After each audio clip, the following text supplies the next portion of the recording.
Muy buenas tardes a los amigos de Hoja de Ruta, bienvenidos a otra edición de Otras Voces. Hoy estamos con el asambleísta Augusto Espinosa, con quien queremos conversar. En estos últimos días, promesas de campaña van, promesas de campaña vienen, y por ahí algún candidato se le ocurrió decir que una de las promesas de campaña de él va a ser eliminar la prueba Ser Bachiller. Entonces, nosotros queremos recorrer a la fuente para que, como ustedes saben, esta radio lo que les da es insumos para el debate. Queremos saber qué mismo es la prueba Ser Bachiller, porque se escucha muchas cosas, se escucha que coarta el derecho a los muchachos a entrar a las universidades, otros dicen que es una prueba demasiado difícil, que nadie puede, otros vuelta dicen que de gana porque se coarta el libre ingreso. Entonces, todo eso queremos analizar hoy y queremos conversar con Augusto Espinosa, a quien le damos la bienvenida. Muy buenas tardes, señora asambleísta. Bueno, ¿cómo así nació la prueba Ser Bachiller? Porque mucha gente dice que esto fue solamente un capricho que quisieron poner. Buenas tardes, César. Felicitaciones por la iniciativa. Es la primera vez que estoy en este medio que a la final es un medio alternativo. Y me parece que poco a poco estos medios objetivos, amplios, plurales, van a seguir ganando espacio y van a hacer la alternativa para que la ciudadanía esté adecuadamente informada. Muchas gracias. El tema que acabas de tocar es realmente un tema muy sensible. Primero, yo detecto que se habla con mucha ligereza y con mucha irresponsabilidad de la prueba Ser Bachiller, sin conocer qué mismo es la prueba Ser Bachiller y para qué sirve esa prueba Ser Bachiller. Entonces, lo primero que debemos entender y conocer es que la prueba Ser Bachiller nació con el objetivo de tener una medida estandarizada de todos los estudiantes que estaban por graduarse como bachilleres. Por eso se llama Ser Bachiller. Este es el examen de grado, lo que antes se conocía como examen de grado. ¿Por qué se decidió crear la prueba Ser Bachiller? Porque cuando se está diseñando política pública que apunte a la mejora de la calidad educativa, es bueno tener un diagnóstico adecuado de la situación en la que está el sistema de educación. Y entonces, cuando cada colegio tomaba su prueba de grado, era imposible saber cómo estaba cada plantel educativo, cómo estaba cada parroquia, cada distrito educativo, cada provincia. No se sabía porque el grado de dificultad de cada una de las pruebas podría ser distinto. Claro. Entonces habría que medir a todos con la misma, con la misma vara, de tal manera que se pueda tener una fotografía precisa de la situación en la que está el sistema. Y entonces se construye la prueba Ser Bachiller como el examen de grado unificado para todos, un examen de grado que solo aporta en principio con alrededor del 30% de la nota total de grado. Los otros componentes son el promedio de notas que tuvo el estudiante a lo largo de toda su trayectoria de formación. La propia monografía de grado, es decir, el Ser Bachiller es la prueba de grado y es solo uno de los componentes de la nota final con la que se gradúa el estudiante. Entonces, este Ser Bachiller, ¿cómo se construye? Primero, se ha establecido ya un estándar de lo que debe ser un estudiante, un bachiller graduado en el Ecuador. Ese estándar implica qué competencias debió haber desarrollado a lo largo de todo su proceso de formación, qué conocimientos debió haber adquirido. Y en función de eso es que se construye la prueba. Y entonces nació el Ser Bachiller con un solo componente, que es el componente de conocimientos. Y entonces cuando se revisa los resultados del Ser Bachiller, lo que descubrimos cuando se evalúa solo el componente de conocimientos es que muy pocos reprueban esa prueba. Es decir, muy pocos tienen una nota inferior a 7, o sea, no llega ni al 5% el número de estudiantes que no pasa la prueba. La mayoría, casi todos, sí pasan a prueba con distintos puntajes que van entre 7 y 10, excepcionalmente 10. Entonces, el primer gran objetivo de la prueba era o fue convertirse en el examen de grado unificado, de tal manera que podamos tener una evaluación de cómo está la educación en el Ecuador y que la política pública, lo que hace el Ministerio de Educación, sea mucho más efectivo, porque si uno sabe que hay deficiencias en determinada parroquia del cantón Pedro Moncayo, o si hay deficiencias en toda la provincia de Esmeraldas, se puede detectar fácilmente en qué trabajar para mejorar los resultados del aprendizaje. Así nació el Ser Bachiller. En síntesis, cumpliendo dos objetivos. El primero, ser un examen de grado, y el segundo, convertirse en un instrumento de evaluación de la calidad del sistema. Y en eso ha operado bastante bien, o sea, desde el 2014 que se creó la prueba, ya se tiene una estadística, ya se tiene un análisis histórico de cómo va evolucionando cada colegio. Es decir, imagínate lo que significa llegar a saber qué está pasando con cada uno de los colegios. Es una herramienta sumamente potente, claro, para seguir trabajando en la mejora de la calidad educativa. Para reforzar, como bien dices. Y para reforzar. El fin último es reforzar la calidad de la educación, o sea, avanzar en calidad educativa.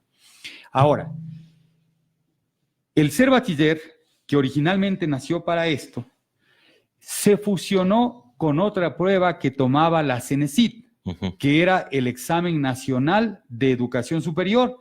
Y ese Examen Nacional de Educación Superior, que no mide o no medía conocimientos, sino aptitudes, ese examen es el que se utilizó en el Sistema Nacional de Nivelación y Admisión para postularse e ingresar a las universidades.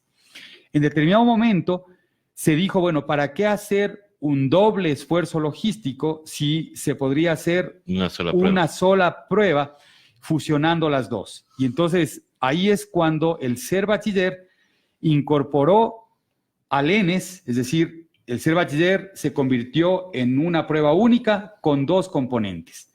El componente de conocimientos, que sigue siendo el examen de grado, y el componente de aptitudes, que es el que utiliza la CENESID y las universidades para el ingreso a la educación superior. En este momento, claro, hay graves reparos al Ser Bachiller, pero aquí lo que hay que aclarar es que el reparo no es al Ser Bachiller, es decir, al examen de grado. El reparo es al componente de ese examen que se utiliza para ingresar a las universidades. Y claro, se está confundiendo, se desconoce la realidad. O sea, es cuando se actúa irresponsablemente y en búsqueda de un voto, ¿qué otro por ahí? Es que se lanzan cosas de eliminemos del Ser Bachiller. Es decir, cuando en genérico se dice eliminemos el Ser Bachiller, en el fondo lo que se está diciendo es eliminemos del examen de grado, ¿no? Yeah. Y si se elimina el examen de grado, ¿cómo evaluamos a los estudiantes? Evalúas? Ya de una vez, digámosle a los estudiantes o a los padres de familia, registre el nacimiento de su hijo y retire en combo el título de bachiller. Ya de una vez digamos eso. Claro. Todo proceso educativo demanda de evaluaciones. Entonces, ahí debemos estar claros. Entonces, hay que dejarle tranquilo al examen de grado Ser Bachiller. Y después hay que analizar el otro tema. ¿Qué pasa con el acceso a las universidades? ¿El problema cuál es? ¿Es el examen o el problema está en otro lado? Y ahí yo invito a que nos imaginemos por un momento que no hay ninguna prueba ni ningún proceso de admisión y que todo bachiller que se gradúa simplemente va, presenta su título de bachiller e ingresa a las universidades. ¿Eso es posible en este momento? No. No. ¿Y por qué no es posible? Porque simplemente no hay cupos suficientes en las universidades, escuelas politécnicas e institutos técnicos tecnológicos superiores. Pero asambleísta eso tampoco había antes. O sea, uno podría graduarse, uno tenía el gusto de ser periodista, por ejemplo, y cuando yo fui a la Facultad de Comunicación ya no había cupos. Sí, claro. Y me tocó pararme en la Indoamérica y de Tin Marín y fui a desperdiciar un año en agronomía. Claro, es que eso es lo que pasa. Lo que pasa es que el problema no es el examen. El problema es la falta de inversión pública en educación superior. Es decir, nosotros tenemos una tasa bruta de matrícula en educación superior que no llega ni al 25%. Y el ideal, o sea, para más o menos nivelarnos con otros países de América Latina, sería duplicar esa tasa, es decir, llegar al 50%. Llegar a ese 50%, es duplicar el número de estudiantes en educación superior, ¿es posible eliminando el examen? Y la respuesta definitiva es no. Si eliminamos el examen y somos muy demagogos y les decimos vayan a la universidad que quieran a elegir la carrera de sus sueños, probablemente vamos a tener miles de estudiantes tratando de ser médicos en un aula sin formarse para médicos. O sea, ¿cómo puede formarse un médico en un aula con 250, 300, 400, 500 estudiantes? Un aula, o sea, ¿cómo es que puede practicar? Es decir, se vuelve inmanejable porque no hay cupos suficientes. Entonces, ¿cuál es la respuesta? La respuesta sensata, la respuesta responsable al problema de que tenemos una baja matrícula en educación superior. La respuesta responsable es analizar en qué áreas del conocimiento no tenemos una oferta suficiente, qué carreras son necesarias, ¿no? Cómo es que se puede satisfacer esa demanda del sector productivo en determinadas carreras. Eso es lo que se tiene que analizar. Y ese diagnóstico ya está hecho. Ya está hecho. Tanto es así que el propio presidente Moreno, en su campaña electoral, ofreció la creación de 40 institutos técnicos superiores universitarios. O sea, ofreció 40 institutos. ¿Por qué? Porque lo que nosotros tenemos como déficit en este momento es el de profesionales en las áreas técnicas. Si nosotros lograríamos construir esos 40 institutos, podríamos fácilmente satisfacer esa necesidad del sector productivo, esa necesidad, esa demanda de los sectores sociales, y entonces garantizaríamos dos cosas: que aumente la tasa de matrícula en educación superior, la primera, y la segunda, que un estudiante que se gradúa va a encontrar trabajo, porque lo otro es concentrar en pocas carreras.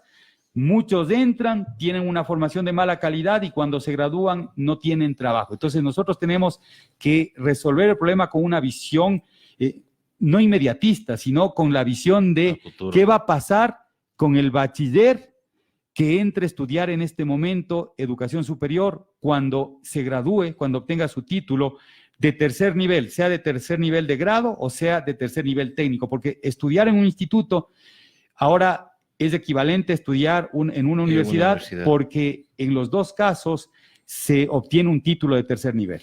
Ahora, lo que pasaba antes también era que, a ver, todos nos lanzábamos a medicina. Salíamos graduados de medicina, ¿dónde trabajábamos? Así es. Esa es la planificación que le corresponde hacer a las propias universidades. ¿Cuál es la oferta pertinente, se llama? La oferta pertinente tiene que ver con las necesidades del país en determinadas áreas. Entonces, claro, cuando se presenta una carrera o cuando se presentan los cupos que se va a tener en determinada universidad, en determinada carrera, lo que se hace es un análisis de pertinencia. ¿Cuál es el análisis de pertinencia? El análisis que nos permite determinar si el estudiante, una vez obtenido el título, va a poder insertarse ya laboralmente. Y en eso también tenemos que ser muy rigurosos, ¿no? Muy rigurosos, porque de lo contrario, sobre todo en educación pública, podríamos estar desperdiciando recursos. Es decir, el Estado financia determinadas carreras para que después el estudiante, o sea, no pueda conseguir trabajo en su área de formación y tenga que dedicarse a cualquier cosa menos a lo que estudió. Menos a lo que estudió, claro. Y que ha sucedido, ¿no? Porque cuando habían las universidades, estas llamadas universidades de garaje, sacaban un montón de profesionales que después se dedicaron a otra cosa, que no encontraban trabajo. Entonces, ¿queremos regresar a eso? Esa es la pregunta. Esa es la pregunta. Nosotros podemos discutir muchísimo sobre los temas de cómo diseñar un mejor sistema, mejorar los sistemas de admisión a las universidades. Se puede discutir muchísimo sobre eso. Pero cuando discutimos sobre eso, no debemos olvidarnos del problema de fondo. Y el problema de fondo es la falta de inversión pública en educación, tanto en educación superior como en educación media para elevar la calidad. Y entonces, cuando electoralmente comenzamos a lanzar estas propuestas así de lo más intrascendentes y de lo más engañosas, de lo que nos estamos perdiendo es de la posibilidad de analizar a profundidad el tema y llegar a grandes acuerdos nacionales. O sea, ¿cómo se debería manifestar este gran acuerdo nacional? En la próxima proforma presupuestaria, o sea, ya no de este gobierno, porque este gobierno deberá terminar con lo que se aprobó, pero para el próximo gobierno deberíamos ponernos de acuerdo en que se tiene que invertir más en educación superior, en que se tiene que invertir más en educación general, educación inicial, básica y bachillerato. Y no reducir el presupuesto. Y no reducir los presupuestos. Claro, entonces ahora, ¿qué podemos esperar si ahora hasta un asambleísta presenta un proyecto para cambiar la LOES y que eliminar esta prueba? O sea, lo que debemos de esperar, y es lo que vamos a luchar al interior de la Asamblea, es que prime la sensatez, prime la responsabilidad y que ese proyecto no prospere. O sea, es una barbaridad, es una barbaridad. Pretender engañar, o sea, es una barbaridad de engañar a los jóvenes, sembrarles la esperanza de que eliminando esa prueba se les va a resolver su problema.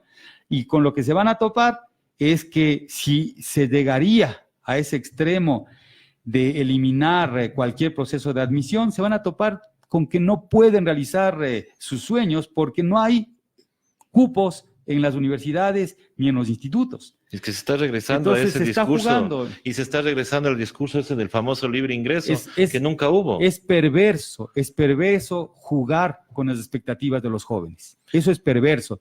Y lo que tú dices es real, César. Cuando se implementó ya el examen nacional de educación superior, cuando se estableció en la ley orgánica de educación superior en el 2010, que se aprobó esa ley, el sistema nacional de nivelación y admisión, no es que no había un sistema de admisión. Lo que pasa es que no era nacional. Cada universidad tenía sistemas distintos de admisión. Entonces, por ejemplo, teníamos sistemas sumamente rigurosos como los de las politécnicas. Tanto la Politécnica Nacional como la ESPOL en Guayaquil, ¿no? Y en la Politécnica Nacional todos sabemos que primero era difícil entrar, después pasaban el Prepo 1, Prepo 2, claro, creo que Prepo 3, Prepo 4, ¿no? Y ahí era la cernidera. Y entonces, claro, muchos jóvenes que entraban con expectativas, después se daban cuenta que no podían y perdían ya 1 o 2 años. Claro. Después tenías ya en el otro extremo las universidades como la Universidad de Guayaquil, en donde para poder ingresar a la universidad lo único que necesitabas, no era lo único, pero una de las cosas que necesitabas era una gran capacidad de resistencia física. Porque claro, físicamente era terrible tener que aguantar 3 días con sus noches a la intemperie haciendo cola para poder matricularte en el preuniversitario, ¿no? Y después, claro, habían otros que no hacían cola, por eso te digo que no es lo único que se necesitaba, otros que no hacían cola, pero tenían buenos amigos adentro, claro, ¿no? Y entonces, claro, entraban haciendo 3 días de cola al preuniversitario, otros teniendo buenos amigos adentro y otros teniendo la posibilidad de pagar para ingresar. Entraban a un preuniversitario, a aulas sin aire acondicionado, sin ventilador, en donde se hacinaban 200, 250 personas, ¿no? Y eran preuniversitarios de 3, 4 meses. Al mes ya la mitad había desertado. A los 2 meses ya habían desertado las 3/4 partes. Y entonces esos eran los procesos de admisión en el pasado. La pregunta es si queremos volver a la barbarie, claro, si queremos volver a la anarquía, ¿no? O pretendemos seguir avanzando. Entonces, creo que la voluntad es el avance y ahí pueden haber soluciones combinadas. O sea, por ejemplo, soluciones como que las propias universidades puedan sí tener procesos de admisión, pero cumpliendo estándares mínimos. Es decir, hasta que tengamos que seleccionar estudiantes porque no hay cupos, No, tiene que haber un proceso de admisión, pero un proceso de admisión que privilegie los méritos de los jóvenes. El mérito se tiene que valorar en función de las aptitudes, no del conocimiento, porque todavía es heterogéneo el bachillerato. Entonces pueden haber jóvenes con muchas aptitudes, pero no con un muy elevado conocimiento. Entonces hay que ser muy inclusivo en el diseño de esos estándares de ingreso. Y puede ser que las universidades tomen a cargo el proceso, pero eso significará, cuando ya no hay un proceso centralizado a través de la tecnología, significará que cada estudiante deba ir a matricularse en varias universidades en lugar de solo ingresar a una página web y a través de la página web matricularse a los procesos de admisión de todo el sistema de educación. Ahora, yo le escuchaba a un rector de una universidad privada y él decía, obviamente criticando la decisión o la sugerencia del candidato Lasso, él decía, bueno, ¿sabe cuánto cuesta un estudiante que entra a una universidad? Usted va a dar ese presupuesto a las universidades. Y hubo mucha gente que en las redes sociales le contestaba y le decía, lo único que tienen que hacer es abrir nuevas universidades.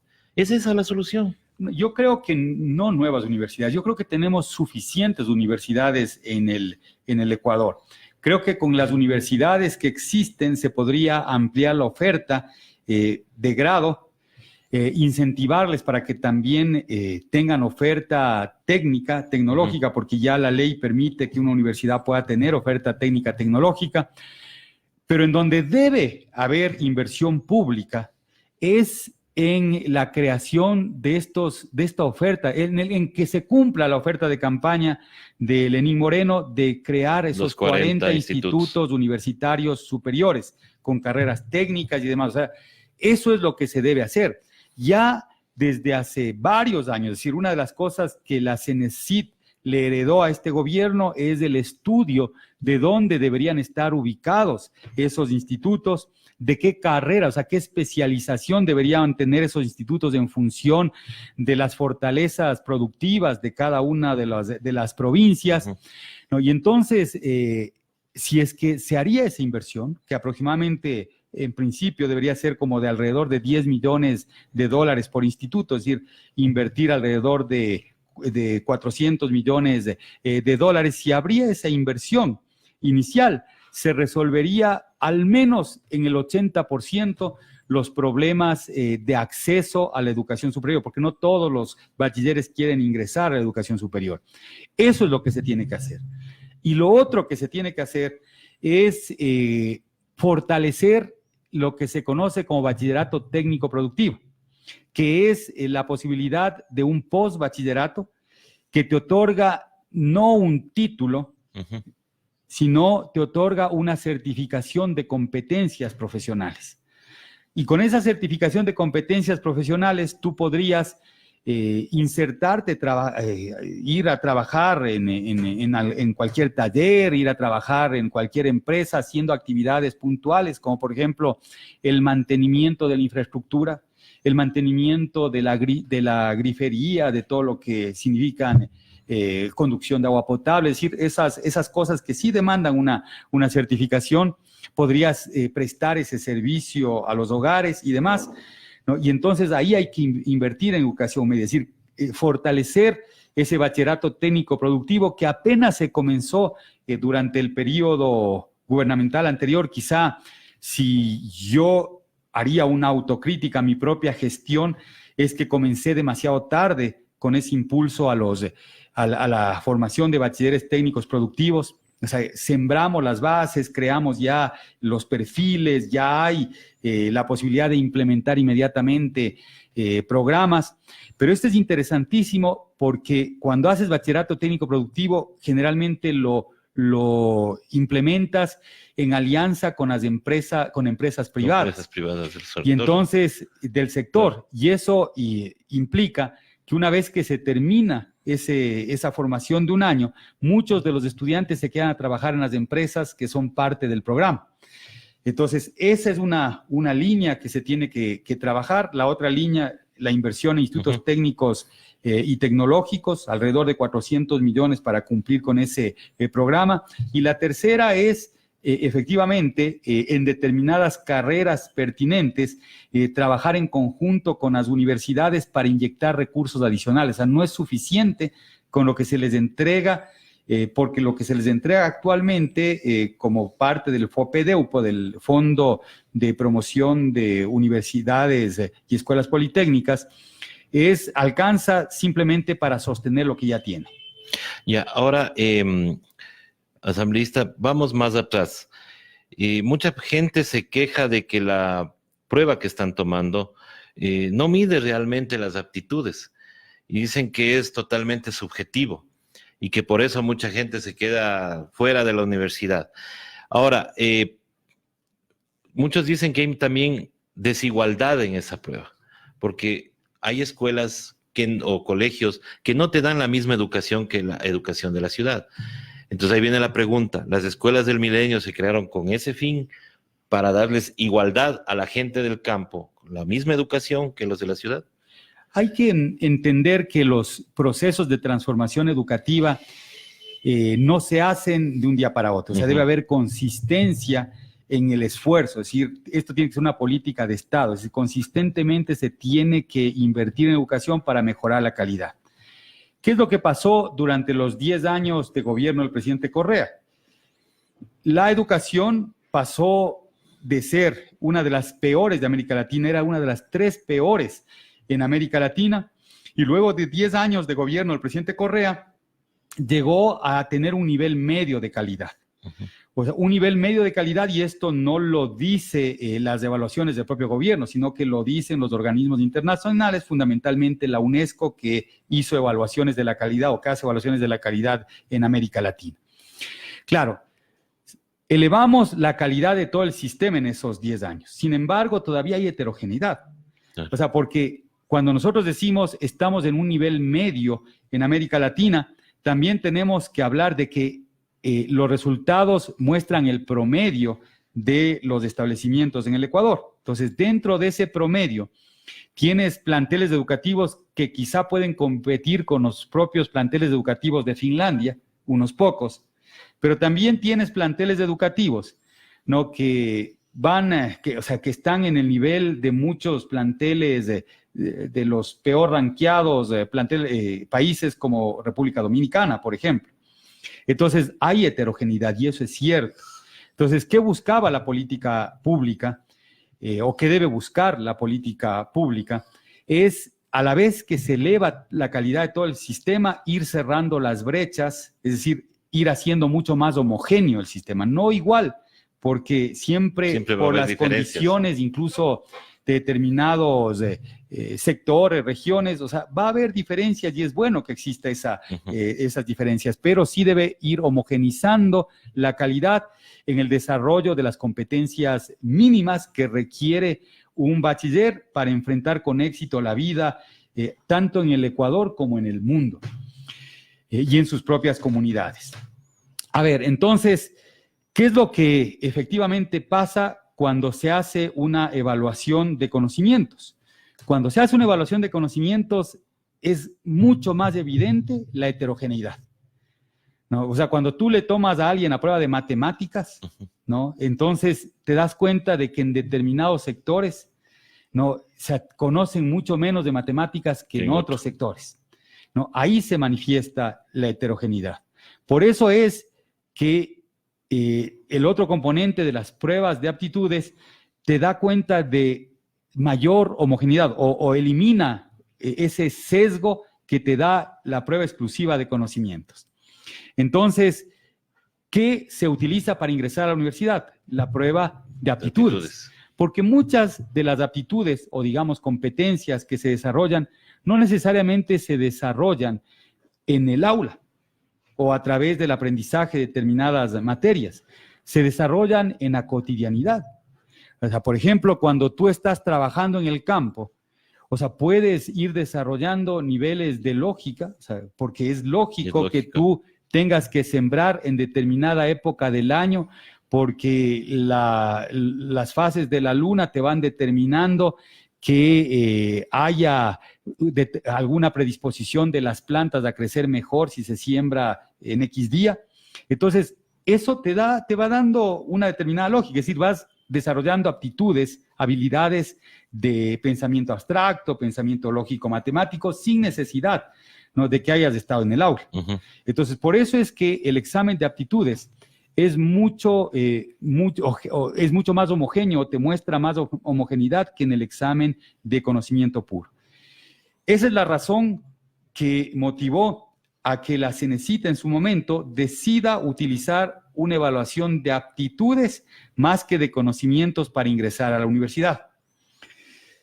Y claro, eso determinó que la matrícula de los sectores históricamente excluidos, como indígenas, como los que pertenecen al quintil 1, es decir, el 20% más pobre de la población, puedan ya ingresar a la universidad y se hayan duplicado esas tasas de matrícula. Es decir, porque este examen permitió, esta evaluación permitió hacer eso. Pero de otro lado, también te aparecen las críticas de determinadas universidades como las politécnicas. Entonces, los mayores críticos de que se use el examen de aptitudes como instrumento de ingreso a la universidad son las politécnicas, porque el politécnico lo que te dice es que yo para que entre a la politécnica necesito un altísimo conocimiento de matemáticas. Claro, pensamiento entonces, más claro, abstracto. Digamos, si es que el perfil de bachiller te dice es suficiente con que manejes adecuadamente el factoreo como conocimiento, el politécnico ya te exige, ¿no?, que logres tener conocimientos básicos de cálculo, es decir, saber al menos sacar la primera derivada. Entonces, eso es lo que buscan los ingenieros. Entonces, ahí se produce un choque. O sea, por un lado, ¿no?, la idea de que la educación superior sea más inclusiva te deba usar el componente de aptitudes para ingresar a la universidad. Y de otro lado, las politécnicas que tienen mucho pensamiento matemático, buscan mucho conocimiento matemático más que lógica matemática, ¿no? Entonces te exigen que ya vayas con un bagaje mayor del que tú has definido como perfil para el bachiller. Entonces ahí viene la gran disputa. Por eso es que le escucho al ex rector Sergio Flores de la Politécnica del Litoral cuando cuestiona el examen de ingreso a la universidad, cuestiona eso, ¿no? Y claro, en su momento se llegó a una conciliación de tal manera que las politécnicas o la universidad que quiera use el examen de aptitudes, pero además otro tipo de evaluaciones que considere pertinentes para lo que ellos han definido en ejercicio de esa autonomía como necesario, como el perfil mínimo de una persona para ingresar a esa universidad. Entonces la discusión debería ir a cómo mejoramos esa prueba de actitudes. Absolutamente. O sea, ¿para qué? Específicamente, ¿para qué universidad es la que va? Ahora, tenemos otro problema ahora que se ha filtrado la prueba y hay muchos que denuncian eso. ¿Cómo evitar también que pasen ese tipo de cosas? A ver, yo creo que el problema más grave que existe en este momento en el Ecuador es que se debilitaron las instituciones. El INEVAL llegó a ser reconocido internacionalmente como el instituto de evaluación con mayores capacidades técnicas en América Latina, considerando el tiempo de su creación. O sea, el INEVAL se creó a través de la ley en el año 2011, pero recién comenzó a operar en el año 2013, ¿no? Y entonces del 2013 al 2017, o sea, tenía 4 años de funcionamiento y ya llegó a ser considerado incluso como asesor de procesos de evaluación en la UNESCO. Es decir, el director ejecutivo del INEVAL en su momento ya era miembro de un staff de altísimo nivel, ¿no?, que operaba en las Naciones Unidas, ¿no?, e incluso en la OCDE, ¿no?, para evaluar la calidad educativa de los países en desarrollo. Es decir, se reconoció al INEVAL como uno de los institutos con mayor avance en sus capacidades y con capacidades desarrolladas en tan poco tiempo que eran excepcionales en América Latina. Claro, entonces el INEVAL es el que implementó. El INEVAL no tomaba la prueba ENES, Examen Nacional de Educación Superior. El INEVAL diseñó e implementó el programa Ser Bachiller, la prueba Ser Bachiller. Después se unió el Examen Nacional de Educación Superior y el INEVAL comenzó a manejar los dos componentes. Entonces, una de las preocupaciones mayores del INEVAL en su momento es cómo enfrentar una evaluación a aproximadamente 200,000 personas en cada una de las tomas, garantizando la seguridad de esa prueba, porque el momento que se filtra una prueba, no, ya pierde todo sentido. Entonces, claro, creó protocolos de seguridad que implicaban que se tome la prueba en línea, o sea, se cambió el N, era un N físico, es decir, el examen nacional de educación superior era un examen físico en donde se imprimía, es decir, había todo un proceso de elaboración de la prueba, después de elaboración de la prueba, de impresión de la prueba. Entonces, por más seguridades que se le ponía al examen nacional de educación superior, siempre la posibilidad de que se filtre alguna de las matrices era más alta. Entonces, el INEVAL toma la decisión de tomar pruebas más que en línea, digitalizadas, es decir, pruebas en aparatos digitales. Uh-huh. Y entonces, ¿cómo es que se establecía el protocolo de seguridad? Una clave para un responsable del INEVAL, otra clave distinta para el responsable de la toma en determinado recinto, otra clave para el responsable de la toma en el aula y la clave del estudiante. Entonces, cuando se ingresaban las 4 claves, se abría la prueba. No, es que se abría la prueba y habían algunas pruebas de tal manera que tú podías estar en una misma aula con un compañero y en esa misma aula podrían haber 5, 10 pruebas distintas. Ni siquiera podía regresar a ver porque era una prueba distinta al compañero. Pero necesitabas que confluyan al menos 4 voluntades, hasta donde la memoria me es fiel, 4 voluntades para que se pueda filtrar la prueba. Es decir, debía haber una colusión de esas 4 voluntades para que se filtre la prueba. Y el tema es que efectivamente, o sea, podría existir esa posibilidad y siempre se consideró que esa posibilidad podría existir. Por eso es que se diseñaban protocolos de alerta temprana. Es decir, cuando se veía que una prueba salía del sistema, o sea, inmediatamente se detectaba el problema y se anulaba esa prueba. Es decir, máximo podían unas 10, 15, 20 personas, 200,000 rendían la prueba, 10, 15, 20 personas no podían haber accedido a esa prueba, ¿no? Y se anulaba la prueba y se hacía la investigación correspondiente para ver qué pasó con ese examen. Es decir, el protocolo de seguridad era muy fuerte y lo podía implementar el INEVAL, ¿no? Porque tenía capacidades institucionales. En este momento vemos que se filtran unas cuantas formas de la prueba, llegan a redes sociales a 75,000, 100,000 revisiones antes de que se den los exámenes. Es decir, eso ya estuvo circulando antes del día de los exámenes y el INEVAL reacciona una vez que ya se terminó el periodo de evaluación. Entonces, ahí te da cuenta, o esto da cuenta, de que el INEVAL ha perdido sus capacidades.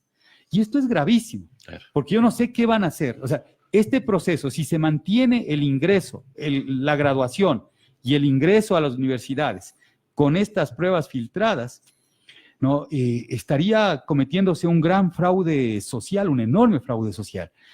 Pero hay que tomar decisiones valientes, pues. O sea, una decisión valiente podría ser reevaluar.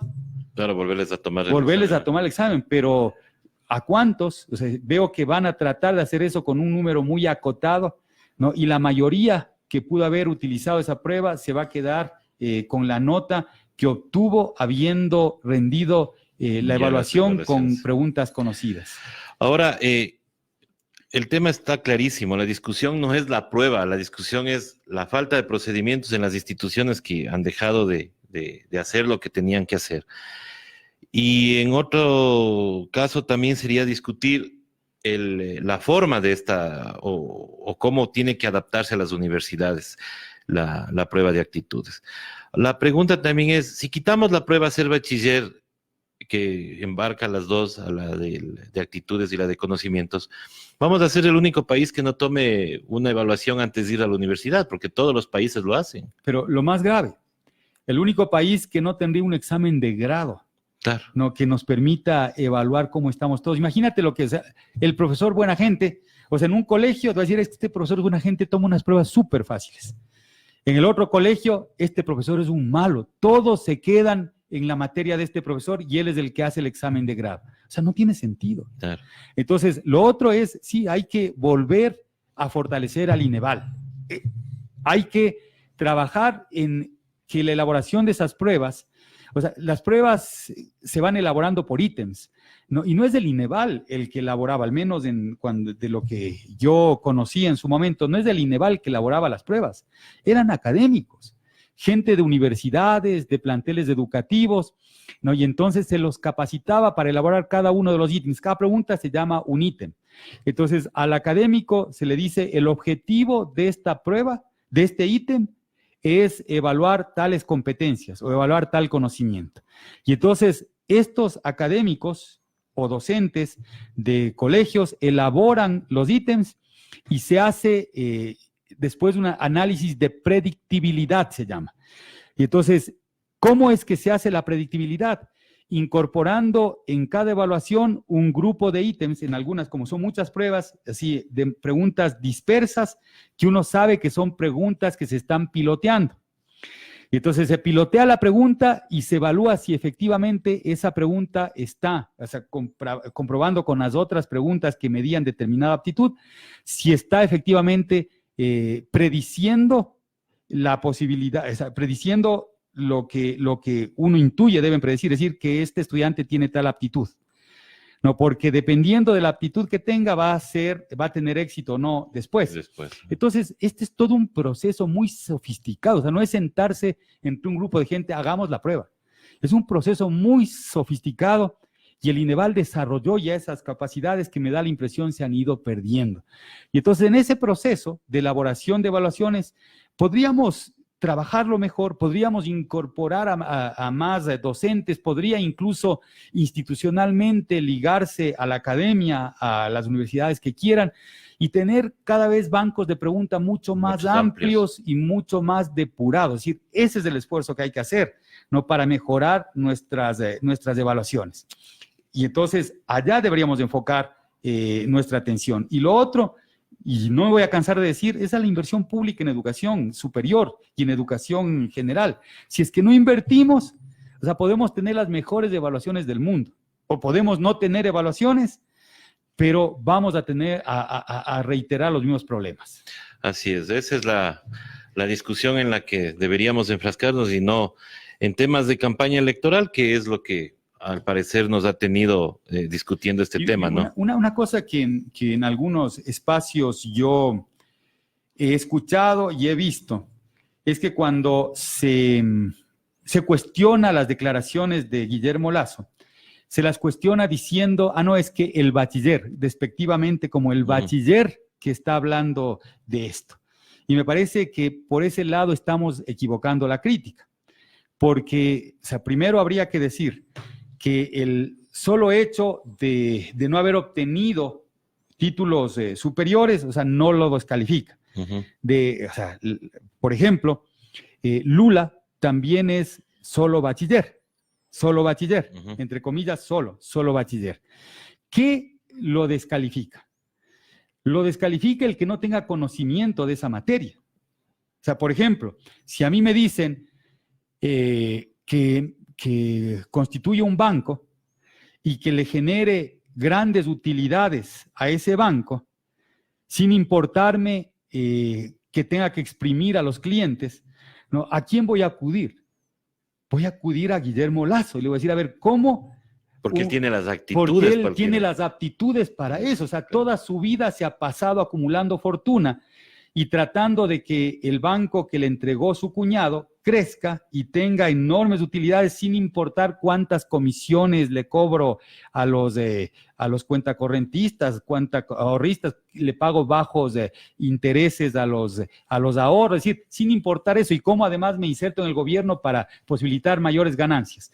Entonces, si yo tendría el objetivo de tener un banco y acumular riqueza, entonces sin duda le consultaría al experto y el experto en este país es Guillermo Lasso. Bueno, compiten con Fidelegas, ya, pero claro, esos son los asesores necesarios. Si me dirían, miren, tienes que trabajar en el fortalecimiento del aparato productivo sin sin que se conculquen los derechos de los trabajadores, sin duda me iría donde Lula, porque es una persona que vivió dentro de las empresas como trabajador, es una persona que toda la vida ha luchado por los derechos de los trabajadores y es una persona que cuando fue presidente, o sea, buscó el crecimiento de la economía brasilera sin que eso implique la explotación laboral. Entonces, sin duda, iría donde Lula, que es un bachiller, es un experto en esa área. Es decir, el hecho de que solo, entre comillas, tengan título de bachiller, o sea, no los descalifica. O sea, lo que los califica más bien es qué han hecho a lo largo de su vida. Entonces, ahí sí hay que agradecerle al señor Guillermo Lasso si no se mete en lo que no conoce.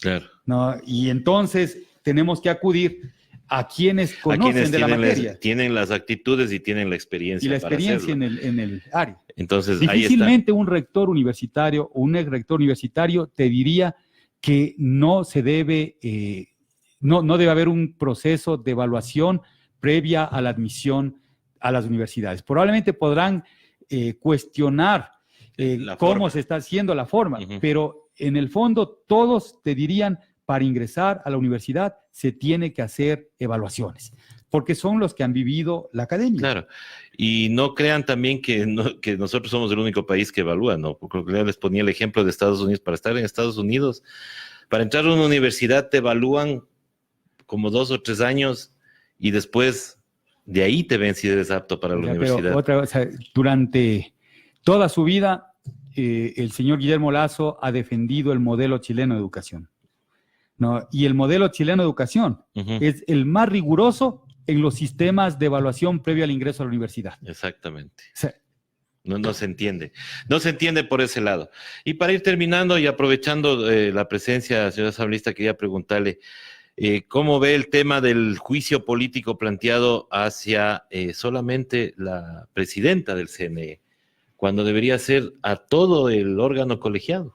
Pues a mí me da la impresión de que ahí lo que se están jugando son intereses políticos y que lo que buscan es capturar espacios de poder. O sea, en definitiva, quiere capturar el Consejo Nacional Electoral con objetivos concretos para el año 2021. Es decir, creo no tiene buenas intenciones con este juicio político.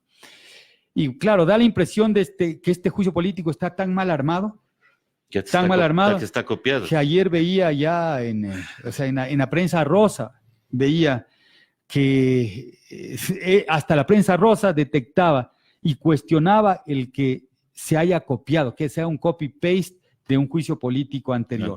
Además, un juicio político como anterior a los miembros del Consejo de Participación Ciudadana, que fue a todo el Consejo, más allá de que las razones uno podría cuestionar, pero eran a los 4. Hacen un copy-paste de un juicio político a todo el cuerpo colegiado y acá le dedican solo a una persona. Entonces, sí, me parece que en ese juicio los fiscalizadores no han hecho un buen trabajo. O sea, es evidente que lo único que buscaban en algunos casos de relevancia es salir el cuarto de hora de fama, pero no han podido sostener las acusaciones. Y me da la impresión de que la señora Tamain va a salir bien librada. O sea, la señora Tamain no es santo de mi devoción, pero más allá de tener simpatías o antipatías, o sea, cuando se hace fiscalización, cuando se hacen juicios políticos, quienes actuamos como jueces, en este caso nosotros actuamos como jueces políticos, debemos garantizar el debido proceso y presumir la inocencia del acusado. Hasta donde yo veo, no se ha demostrado culpabilidad. Hasta ahora. Habría que esperar que lleguen las cosas al punto que crea la Comisión de Fiscalización. Es decir, puede ser que en la propia Comisión de Fiscalización decidan o recomienden archivar el juicio, o puede ser que pase al Pleno. Y cuando pase al Pleno, nosotros deberemos valorar si efectivamente la presidenta del Consejo incumplió funciones o si no amerita el juicio político, y en ese momento nosotros decidiríamos nuestro voto.